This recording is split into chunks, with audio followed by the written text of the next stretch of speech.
Sharing the live stream. There you go. Record.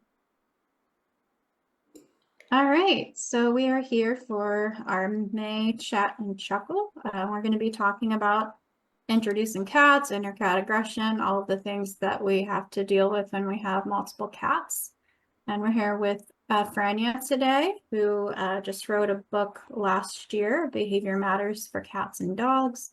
I know this is like, for me and Joe, like all we ever do ever. Well, Joe gets to work with dogs too. I only work with cats, but for me, this is all I ever do ever. So I've already talked about this with clients all day today, so why not another hour of my life? That's what I always feel like. So, Frania, do you want to introduce yourself to everybody? Talk about your background real quick, kind of before we get started, so the cat people can get to know you.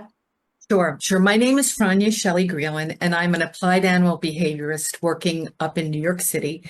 I do a lot of work with cats, and that was who I really was my main focus on, but I've also do work with dogs as well. I have a master's in animal behavior. I also have one in urban planning. I'm also a licensed pet care technician teacher, and I taught a program for 5 years to individuals with disabilities in a private vocational school where we did a lot of work with cats and dogs, preparing people to work in the pet services industry.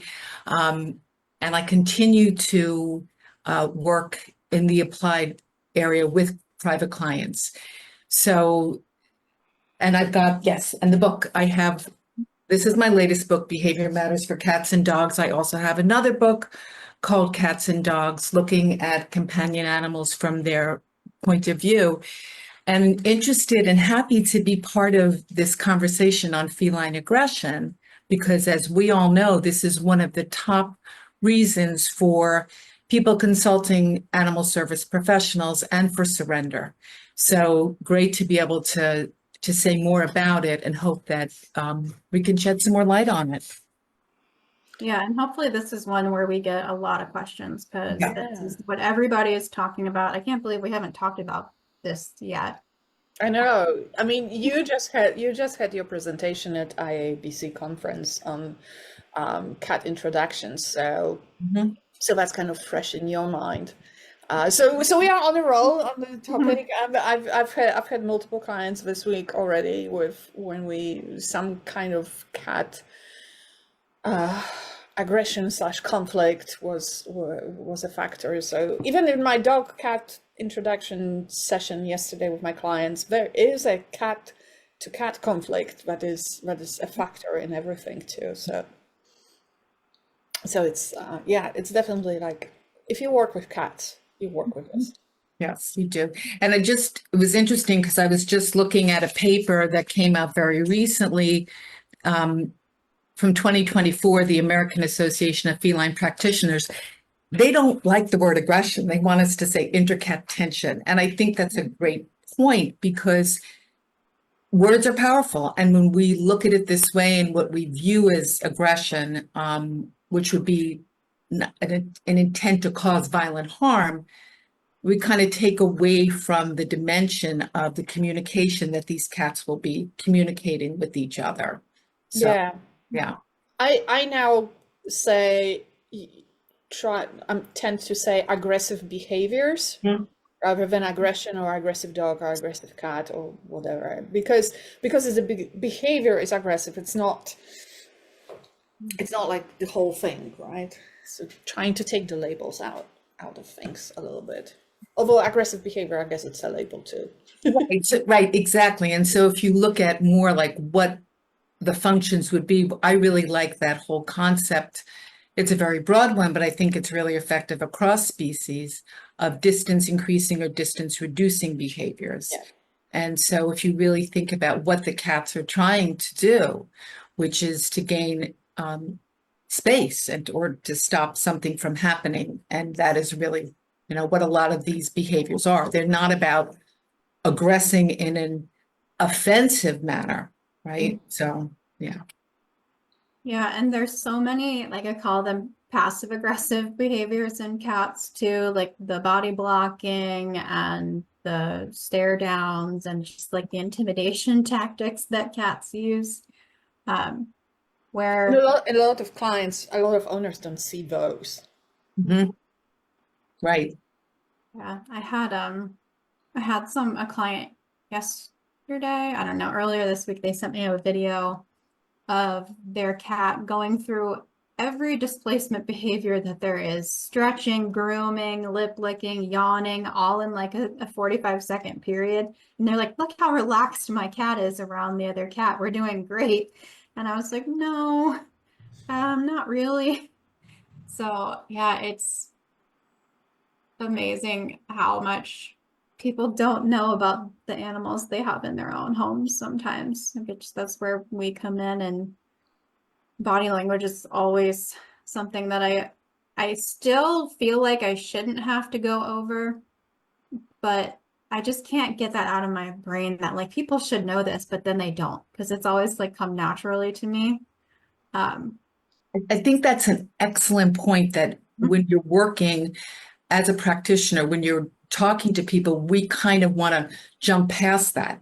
And I think that just even going through it to just the basics of that, of what airplane ears mean, or whiskers back, or even the displacement grooming that we're seeing, which some of this stuff is not necessarily something to be concerned about, because if this is a conversation that is being resolved between the two cats, right?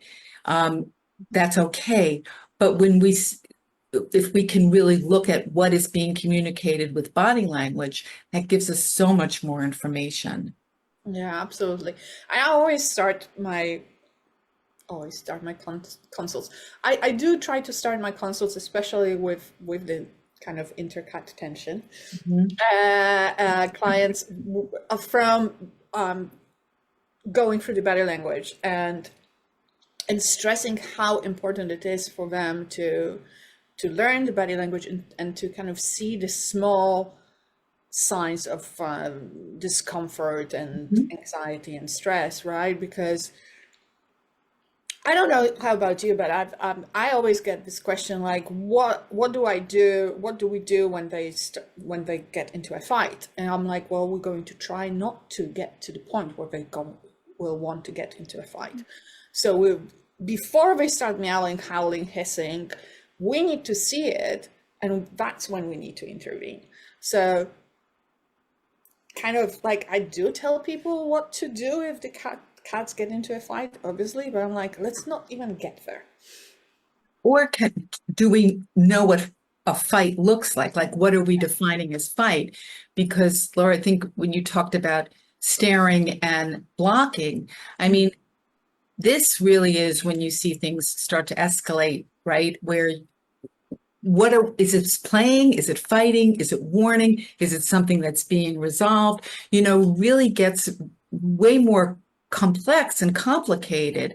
So to really be able to understand the body language and how the cats are communicating, and sometimes what we don't want to do. And I don't know, I'm sure, Joanna, you are going to say when you talk to your clients about how to intervene on this, you don't want to make it worse. No, and I'm always like, take a towel, put it in between, like barrier,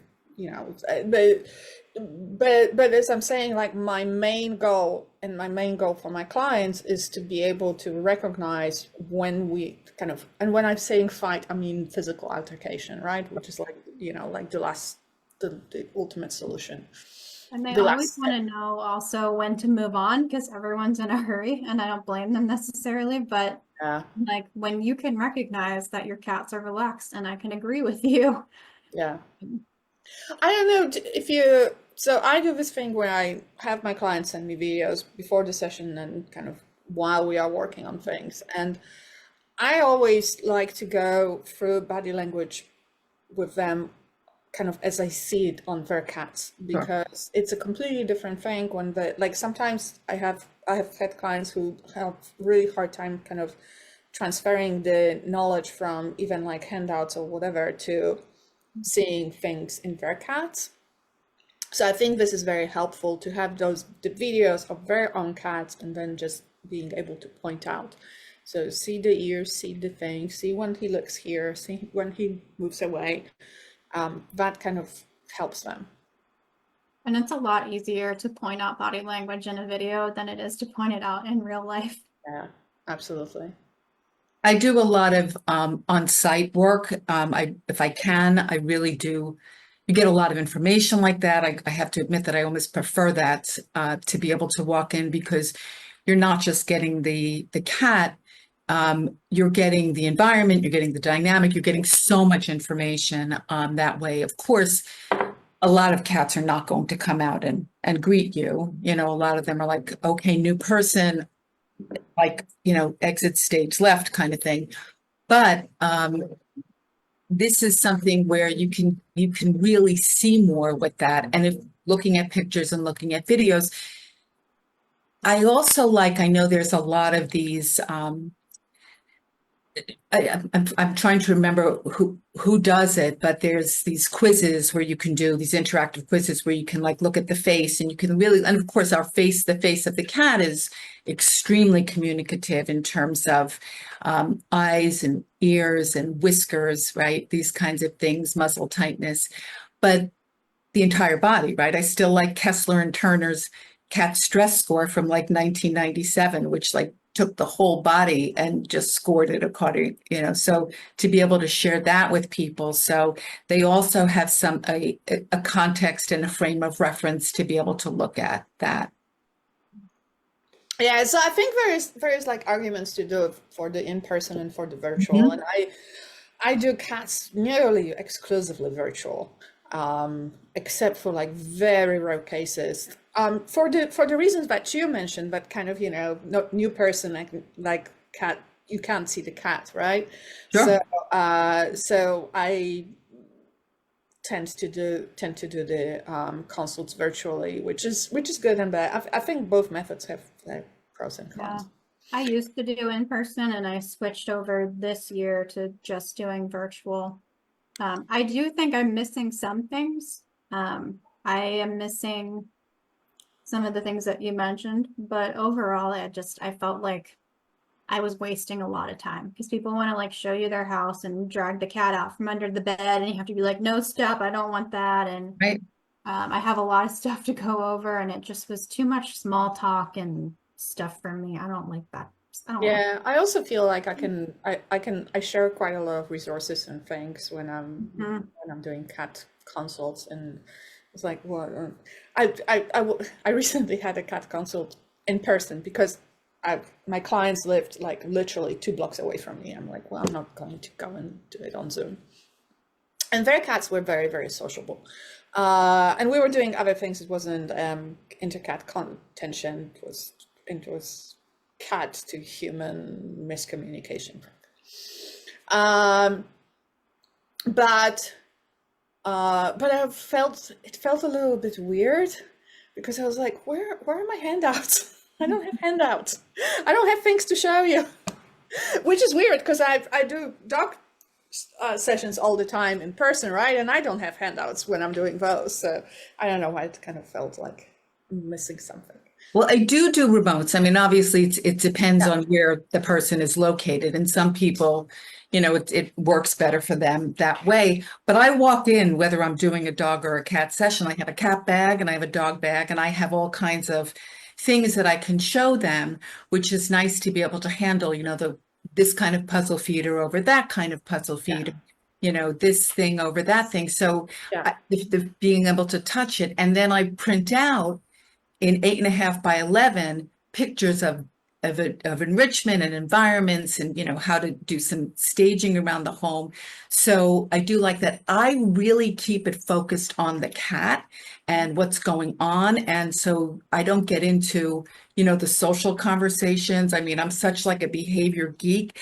And the thing that's great about it, I really believe that we are very lucky when we have clients that have come to us, because these people are interested in the behavior of their cat. They're interested in what's going on. They're available for the conversation. So to be able to just talk about that, about the science, about the applied research, about what we found that can work with these things, why and how.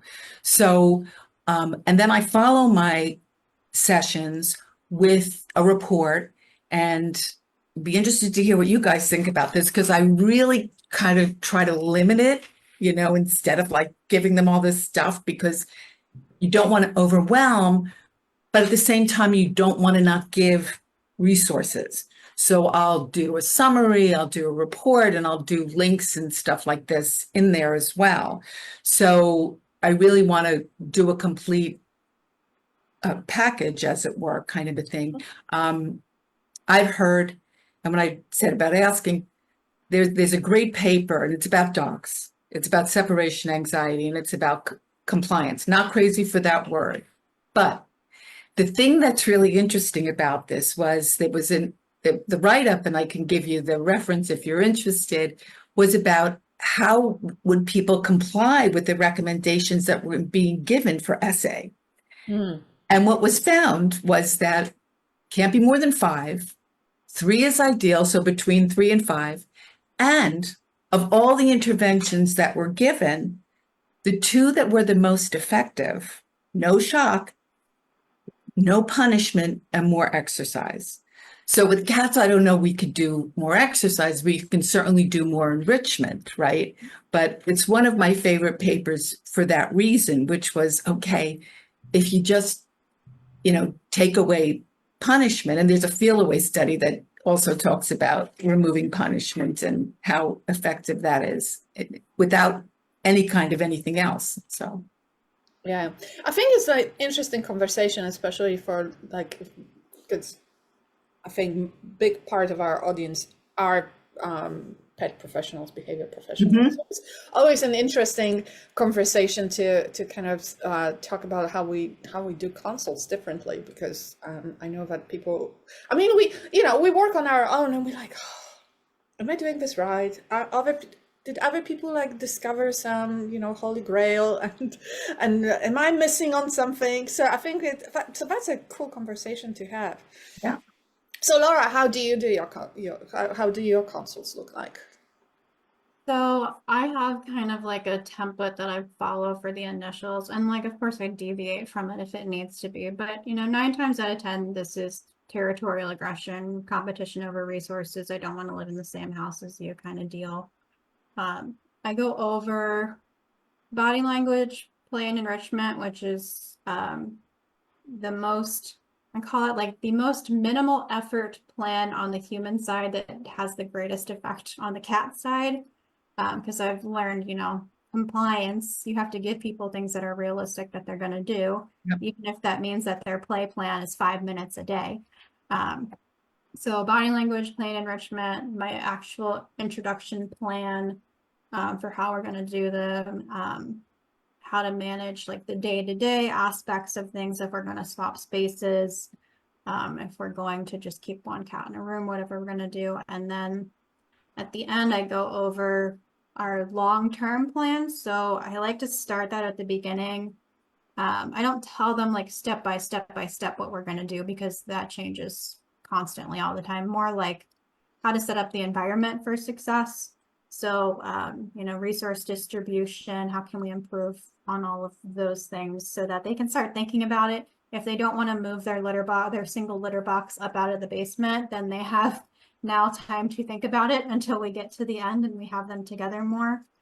And I think I always struggle with the behavior plans and how much to send them, right? Because I will get clients where I send them information and they email me and say, I didn't get this. And I'm like, I sent it to you, but I just sent you a lot of documents and you didn't see it or you missed it. But then I feel like it's all important information to me. And I don't want them to get overwhelmed, but I would rather send them too much than not enough. So it's a balance. I think that the Zoom AI now, and that's a big perk for me now doing these things virtually, is Zoom will write down everything that you said in a session and put it in a nice little cute summary. And that's been helpful a lot, especially if I forget what I've said to people. Yeah. So that has helped me a ton with my behavior plans. Yeah. So I do like an initial 2-hour session always. So I start all my clients with initial 2-hour session. And that's actually true for both cat and dog clients. Like there's always this 2-hour session. And with cats, and I was just like Laura, I do virtual and via Zoom.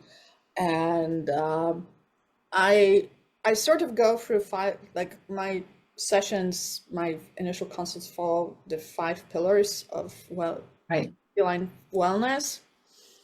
So I have this really cute illustration by Lily Chin as a sort of kind of a visual reference for me also, so I don't forget to talk about something. So we talk about it in the context of their situation, obviously, right? So I always want to talk about the environment, how we can set up the environment, how we can change the environment, how we set up the safe room for the cat that is, not in the main room. We kind of go through those, and sometimes I can kind of skip a step or two or one of the pillars because I can see that it's already taken care of. And I've had clients that are very cat savvy, and I don't have to go through that. What I do tend to incorporate in my sessions is always like a short training session with the cat. So we do like 2-hour session. We take a little 5 to 10 minute break in kind of at the top of the hour, and that gives clients time to get some treats, get things. And then we do just a super short training session while we are live online with either eye contact or just doing the finger targeting. And I find that a lot of clients love it because they get to do something and they like, oh my God, my cat is so smart. So that's kind of how I always incorporate a little bit of clicker training because, I'm a KPA, so clicker training rules. But just like Laura said, so I use an app for Zoom. I use an app called Phantom, and it also generates like a really nicely written summary, which is crazy now how good. I mean, I'm like, yes, AI, just like robot overlords, just take me over right now, whatever. You're saving me so much time. My clients get like a little summary email that thanks to AI kind of goes out nearly right away, 15-20 minutes after we finish the session, because they get a link to the video. So every session is recorded, so they get a link to the whole video of the whole session. So if they forget something, if they want to review something like the training session or anything that we do, they have that reference. And then they get whatever handouts I want to send them, or and that depends on the client, obviously. Kind of, are you super interested? You're going to get the paper from the American Association of Feline Practitioners. Are you a super beginner? You are going to get cute pictures. So, yeah.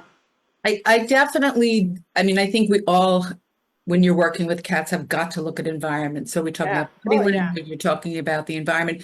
One of the things, if I'm doing a remote, I ask for pictures, not just of the cat, I ask for pictures of the house and all the places that the cat goes to. So I'm not, what I like about sending the report post visit is that there's a percolation period where when I walk out, I like, this would also be good, or that other kind of thing. Yeah. So that when my follow-up can really build on what I've given, and then links and other things like that I can suggest to go with that. So I think those things are definitely key. I don't think there's any way that you can do it. I'm not a clicker person only because I think, with that our voices are great markers as well. And Oh, it doesn't matter. I don't care what no, you're just using. just when I give to people, right? You know, when you're giving it to another person, one of the hardest things we know with training is timing. And so to give another thing for people to manipulate. So it's not just, could I do it? I don't want to be saying to someone who's not working with that. I know there was a great study with that came out with cats in shelter, and clickers were something that was really responded to. Well, in that particular study, of course, you have to read it to say like it's very qualified. But so I'll work with them. What I get people to do and go back to play, right? I think the biggest bang for your buck with cats and with even whether it's aggression or not is interactive play. And to give people that, and then also to show them how to play with it. Because, you know, can we take this and have it draw away from or across from the cat's line of vision? Because not everybody's playing with their cats appropriately, right? So if in a session you can get play introduced and you can really go through how to do that, that can be that usually has like, yeah, good stuff with play. Oh, so when I'm saying clicker training, I mean just the idea of clicker training and having Sure. and like 80% of my clients use some form of like Marker. Sure. Everybody would. a mouthy thing coming Yeah. out, other than just the mechanical marker. But do you know what? I think that like one thing that I miss from the in-person consults is the ability to show people how to play with the cat. Exactly. Because Yeah. I find it very, very hard to coach people virtually for play, because you know it's not like I can easily coach people for training. It's very easy, but coaching for play, I find it a little bit harder. Because you kind of like, they are somewhere, they're not right in front of the computer, they, you know, the things are moving, and then I'm just interrupting and they're going like, what? And we're interrupting the play and we're interrupting the flow. So I think this is like one of the main things that I think that the in-person sessions have over virtuals is. And what's great about play too is it's not just that it can build deepen relationship, but it's a great thing too to even use with intercat tension, right?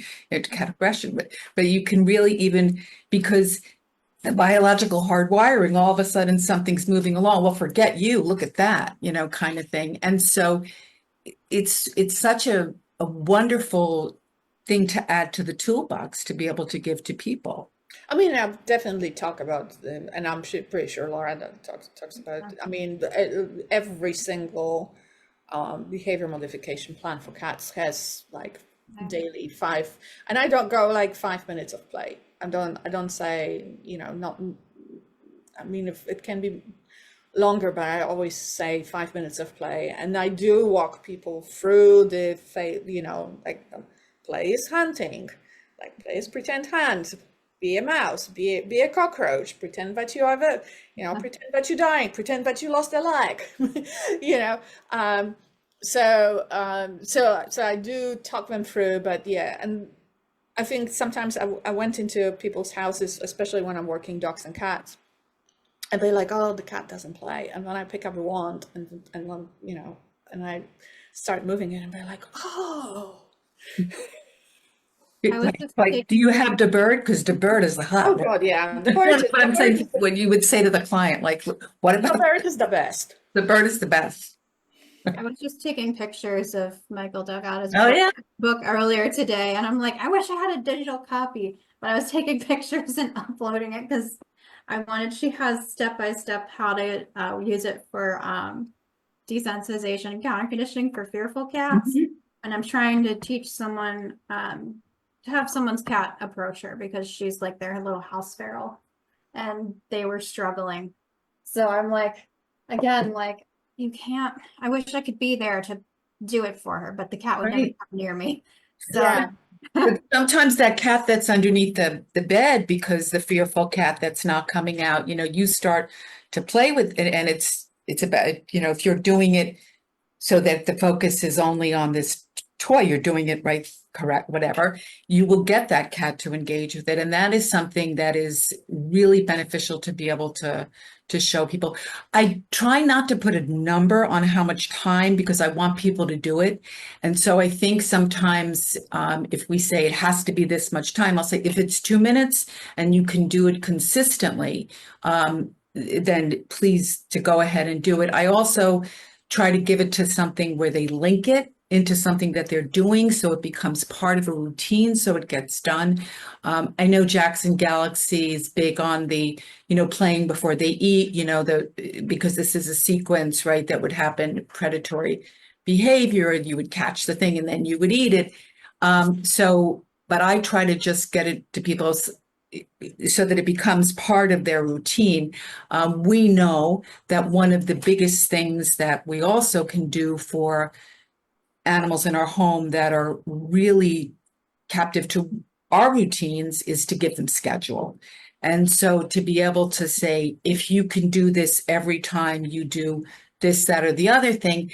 And the other thing too, and that's what's interesting about the guidelines that I was just looking at again, they keep stressing over and over. And I think we know this, and I think this is the problem that can be with play, is you want to keep the cat's interest. So sometimes a too long play session or something that becomes too monotonous, cat gets turned off to it. So you want to keep it shorter sometimes, right? So sometimes 5 minutes for some cats may be too long, I mean, I say 5 minutes because 5 minutes. No, I know. Well, in most people's minds is, it's just a short time. It's just 5 minutes. It's not, Right. And also because we just had a comment here, playtime resolves a lot, but people resist giving 10 to 15 minutes sometimes. Sure. And how do you convince clients to do that? Bonnie, thank you for that question. So that's kind of like, it doesn't have to be 10 to 15 minutes. I think, just like you said, 5 minutes, 2 minutes, as long.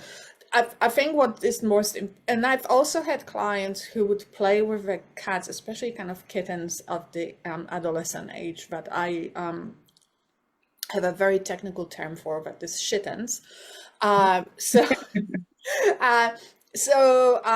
Those that have a lot of energy and they get overexcited and stuff, and they think that they have to play with the cat for a long time to get them tired.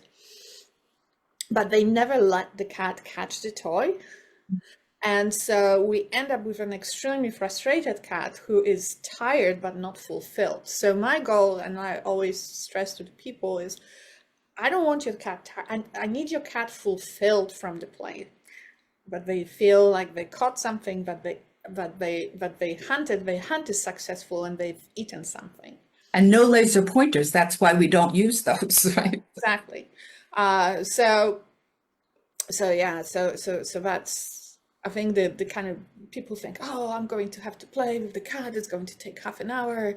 I do something similar where I tell them to put it into their routine, like after you brush your teeth or something like that. But for me, I have ADHD and routines do not work for me. But the one thing that I always tell people that actually did work for me, because my cat does not forget. Even if I forget or I don't want to do it, my cat does not forget. He will bite my toes until I play with him, which is fine with me because that is my reminder that I should be doing it.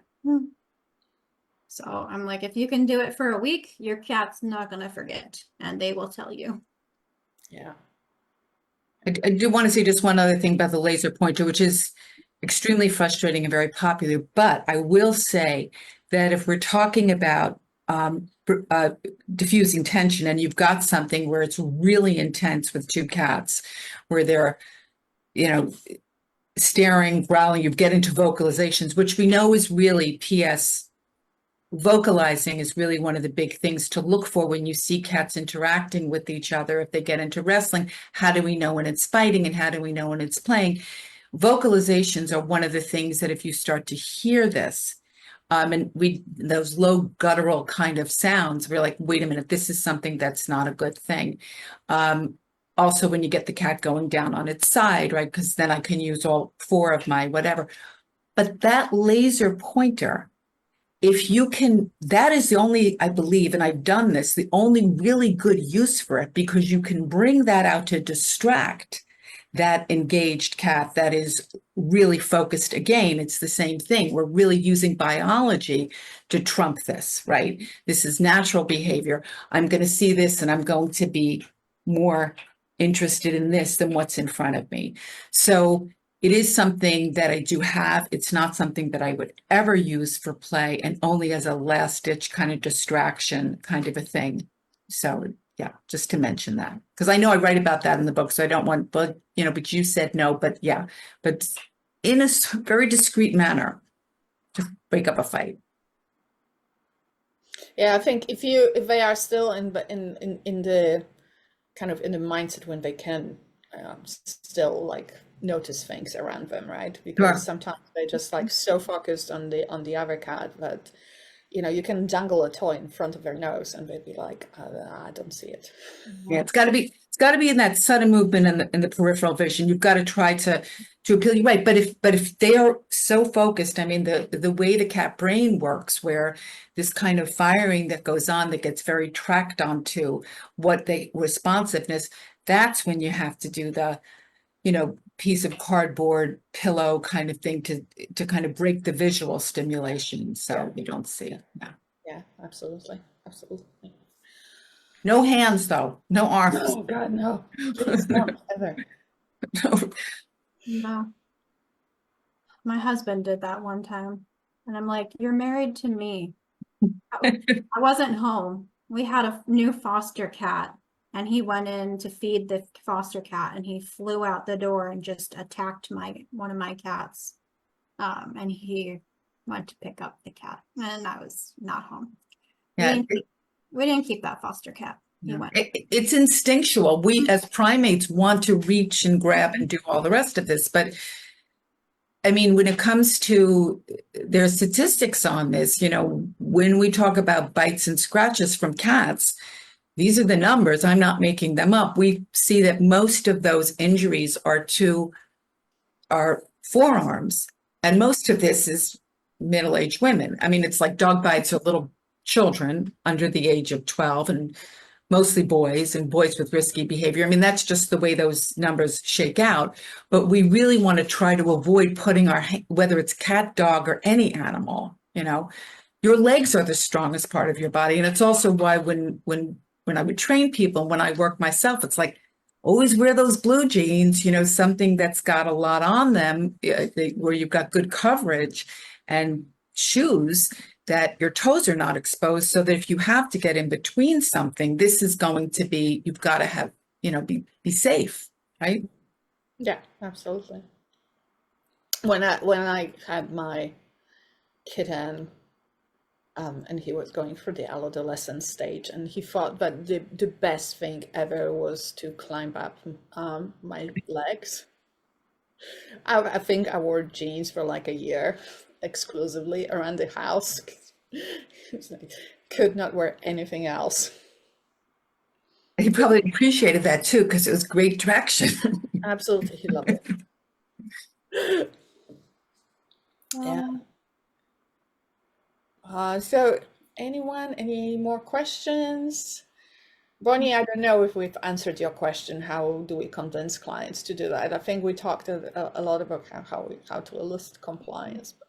I've learned that I think if you have to convince a client to do something, they're probably not going to do it. So I'm always, and again, a point that I think is really important is, especially in these introductions, these inter-cat tension cases, for me and in my experience, this is the most stressful behavior issue that people have to deal with, because they're living separate lives. I've had people who are married couples who don't sleep in the same bed for like over a year. Like that's happened to me more than once, because they feel guilty that their cat is sleeping alone. Right. And to ask them not only to like do these introduction sessions with them, once a day or more, and knowing that that's a chore and that's a risk, and they have to coordinate schedules sometimes, and like everything, like I feel like if I was in that situation, I wouldn't want to play with my cat. Like that's just another thing that they have to do. And I have to be realistic. Like I love cats. I have a lot of cats. I only work with cats. And sometimes I just don't feel like playing with my cat, especially if I have, this is my day-to-day life and it's super stressful. So I think the key is to find out what can they do and not judge them and just be like, I said it to my client today. I was like, they have two cats and they were having issues. It's a play aggression case. And they were having issues with the one cat wouldn't play when the other cat was around. And I was like, that's normal. Are you going to be able to separate the cats for playtime? And I was like, if you can't, please tell me because I wouldn't do that. That's annoying. And she was like, no, I'm not going to do that. So we come up with another alternative plan. Like that's just how it goes in this business. Like it's just they're people and they're humans and you have to work with what they are capable of. Absolutely. You've got to go through the people. It doesn't matter what I know, what you know, It's got to be, can I communicate this, convey this to you? I presented on this very topic on cat aggression for PPG, for Pet Professional Guilds Geek Week. I've done it for the International Society for Applied Ethology. I've done it for the Veterinary School of Medicine in Pennsylvania. What was very interesting, though, is what I did to go exactly to what your point is, Laura. I at one point said, I'm going to follow up with my clients with what are the interventions that I gave you? Did you use? So we can give them, play with your cat, raised resting spaces, right? Puzzle feeders, everything that you're doing. And what did you do? What did you find the most useful? And why or why not? So that was a really interesting study to do because what people came back to me and said that they actually did. And then I asked the $64 million question, do you still have the cat? And I have to tell you, the good thing about this, right, which I think know, is that everybody had the cat. Everybody kept the cat, no matter what the scenario, except there was only one, and I think I'm talking over out of 25 responses because not everybody writes back to you, right? So one of these, this was a couple that had moved in together. They had a dog, they had a cat. I don't think the dog person wanted the cat to begin with, and that's not how that ended up. But I could have told you that from when I walked in there, kind of a thing. But it was interesting to see what people found to be up there. And I'll tell you, that interactive play comes up over and over again. So it's one and we all like it, but yeah. That's really interesting that you say that. I'm halfway through grad school for applied animal behavior. I'm working on becoming a CAB. And my research question was going to be does a play and enrichment plan impact inter-cat tension? So I like that idea. I'm going to put that in my brain for later. That kind of survey is really cool to me. Yeah, no, it's great. It's good. And it's good to go back to the people that you work with because you really know those case histories, right? And you really what did you do? How did this work? Mm-hmm. What will people actually do? Because it's great for us to be having this conversation, but I think the thing we all want is to be able to say, how do we get those interventions applied? How do we get people to do it? For the cats and for them. Yeah. Can't believe nobody else is asking questions. This is such a big topic. I know, right? Crazy.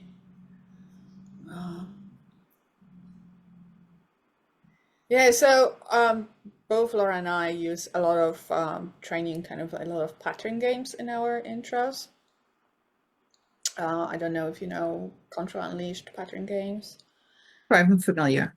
Yeah, yeah. So we so I like to use those just to teach cats how how to behave around the other cats. And oh, there's a cat. I'm going to do things. That was my big topic at the IAABC conference last week. It was all about cat introductions, but that was a big piece of it is implementing pattern games in. And that's typically I also have a webinar with PPG for anyone listening. If you want to learn more about pattern games for cat introductions, I did a whole webinar on it. It was free, but I think you have to pay for it again now. Yeah, and we were talking about just like people struggling with their timing and their mechanics and clickers and marking properly and all the things. And that's what I find, like, I think it's worth looking into because that pattern games kind of eliminate all of those issues. I have people that send me videos of them doing pattern games wrong constantly. Like they are just making up their own stuff as they go along. I don't know what they're doing, but like every single time the cat is having an amazing time doing it. So like sometimes I don't even correct people. I'm like, keep on doing it. It's great. It's whatever you're doing, it's working. That's the big advantage of using them for me is it really doesn't matter if you're doing them right or not. Your timing doesn't matter. Nothing matters. It's just adding that predictability and structure to those intro sessions that is making the difference. And I also think like whenever I introduce trainings, kind of cat training to my clients, and it's usually just, you know, rewarding for eye contact and rewarding and the I love targeting because it can be used in so many ways, and kind of it can be used as you're looking at a cat. So like you using the laser pointer, you're looking at a cat. I teach people to use just the finger. So if that's a strong behavior, the finger, and they go like, oh, boop, and then you can toss them a treat and toss it or give them a treat and kind of away. But I feel like I'm not a stickler to like mechanics for those, because I feel that in a way the cats are so attentive, or they will learn the nose boop, whether my client has a perfect mechanics or not, because that reinforcement is coming anyway. Right? And we're not doing like intricate chain behaviors, and we are not teaching, agility things, although I do have clients who teach agility and do really, really great stuff with cats. And I feel that it also builds a little bit of a different relationship between client and the cat, training, whether it's pattern games or just simple clicker training, and I also see that this is where I get most compliance from clients, funnily, in training, because they feel like, oh, I'm doing stuff with my cat. It kind of feels a little bit more like they're doing things, and it feels a little bit more like a novelty. And like they can show off to maybe to some other people. So this is what, and I probably should do a survey, but this is where I see most compliance from my clients, is the training part. I've had a client, hearing you say this, I've had a client that came to me just for, can I teach his cat tricks? And the one thing that you can do, it's really easy, right, is you can teach a cat to sit the same way you would teach a dog. You just use that and they're like, wow, this is amazing. But what I tend to do, I follow Karen Overall's protocol for behavior plans. So that would be removing punishment, managing the environment, behavior modification. And then the last part, and the one that I think we always kind of skip over, is to reinforce all behaviors, whether we've asked for them or not. And this is capturing a behavior. I have videos on this where I have a cat that she would just do that social roll.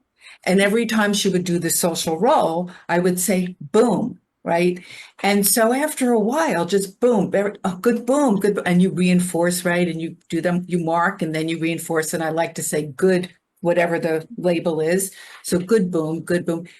Now, if I say boom, this cat just does a social roll. So I think to tell people the capturing behavior, I give them also, find 2 or 3 behaviors every day that you can mark and you can reinforce. And this is such a beautiful way of training that is so overlooked, whatever species that we're talking about, and certainly with cats, because we tend not to think about training them. And because they're cats, cat people maybe not so much as cat and dog people are dog people, but we tend not to interact with them as much, right? We kind of, they're a cat, they're okay, just like, not everybody's having the conversations we may have with our cats on a daily basis. So capturing behavior just is such an incredibly underutilized way of training. Beautiful thing. Yeah, I do it all the time with dogs. Because I think You have cats. it's like Kathy Sadow's daily 50, and then Yeah. I think it's like say yes or find your moment of yes. And because we tell our pets no all the time, right? Yeah. We correct them all the time. So I tell my clients to have 50 pieces of treat, kibble, whatever, and use those 50 pieces every day. You find those 50 behaviors that you like. Anything that you like, you reward, right? And it's the same thing. It's kind of the capturing thing. I haven't done it with cats, so you're giving me an idea. Oh, I don't know why I haven't done it with cats. I think it's just because this is one of those things that I know, but it's compartmentalized here and not here. I use it a lot. I use Kathy Sadow's the C mark and reward training. It has a really easy handout that I stole or borrowed or used from her website. I use it a lot in attention-seeking cats, the cats who have learned to do naughty things in order to get the person's attention. Yeah. So you use it to, let's capture some things that you like the cat to do so that the cat will do those things when they want your attention instead.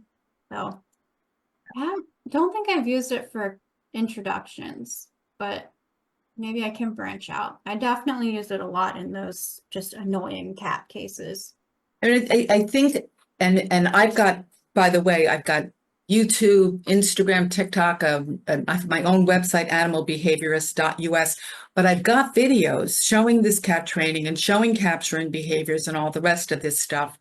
I think it's one of the things that, we're very good on focusing on what we don't like and then to tell them what we do. So I love the capturing behavior for that. I think another thing that really is when we talk about resources, we haven't spoken about this, but I try to communicate this with clients, especially with intercat tension, is owner attention as a resource. And this is just as valuable as resource distribution in our 5 pillars. And so one of the nice things about training, one of the nice things about capturing behavior, one of the nice things about interactive play is that you get that owner, right, attention that you can distribute more evenly to this cat. And also to be able to say, it's with the newcomer cat, right? That's where we put a lot of the attention. They're cute, they're a kitten, OMG, I can't believe it. Or we're worried about them because they're for whatever reason. And so to be able to give this as something that also needs to be as evenly distributed and to make training part of it as this really positive dialogue. And you have to be able to recognize the body language. There's so much that goes into that. Yeah, absolutely. Absolutely. No, I agree with you. And I always try to remember to tell people that you are also a resource. Absolutely. People don't think about themselves as a resource. Yeah. Sarah Heath writes about this, and I really appreciate that she really emphasizes that, because I don't think that you see that enough when we're writing about cats and talking about what we can do for them. We will see it more. People will talk more about that relationship when it comes to dogs, but it's just as important with cats.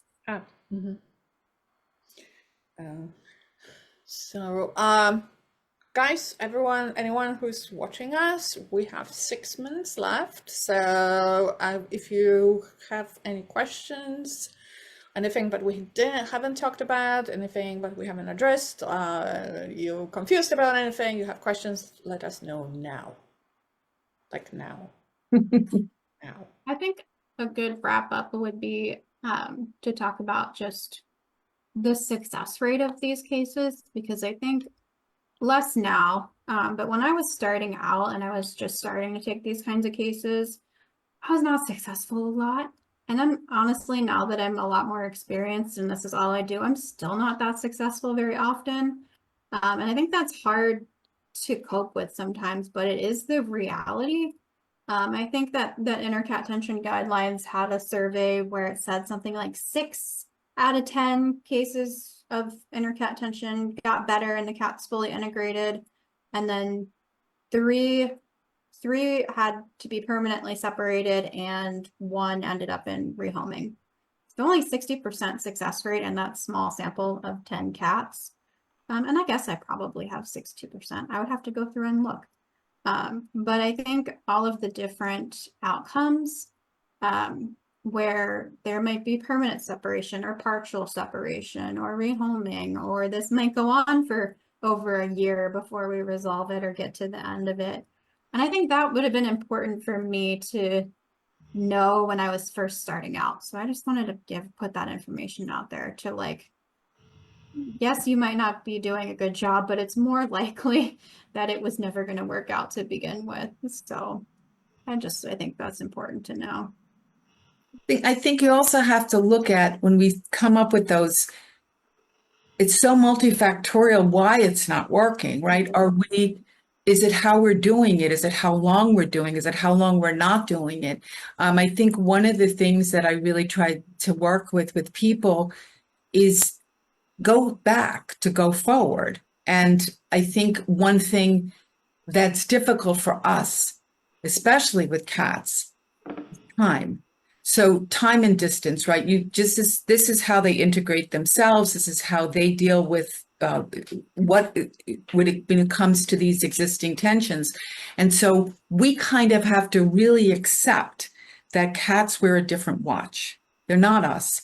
And so I don't know, if it's necessarily that, that are we doing it long enough, or are we giving them enough in order for it to work out? So it's hard. And I think every time we do something, every time we work with something, we get more from it. We learn more from it. We're able to do more, to do better. I mean, that's what research is. That's what science is, right? You just keep learning. You keep looking at what works and what doesn't work and why, and what the foundation of that is.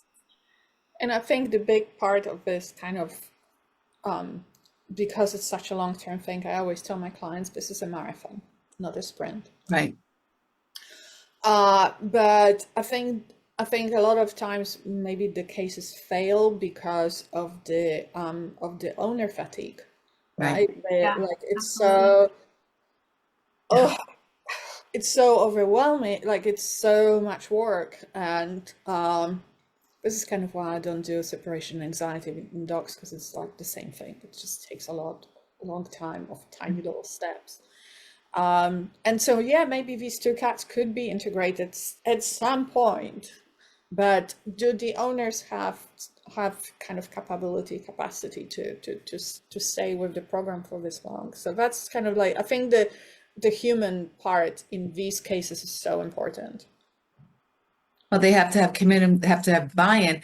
I think I'm going to say it again, that we're fortunate because you do have people that care, and you do have people that are coming to you because they want to do something. Sometimes, and I'll just say this, and I know we need to wrap up, but sometimes I think we don't have fairy dust. And No. sometimes when you walk in there, I think that people like, is that all, like, wait, like, wait, is that all there is? Like you didn't wave a wand. You can't. So to be able to say to people that change is a process and not an event, and have that conversation. Can you do this? What questions do you have? And then try to be supportive for it, and to want them to keep the conversation with you going. Yeah. Yeah.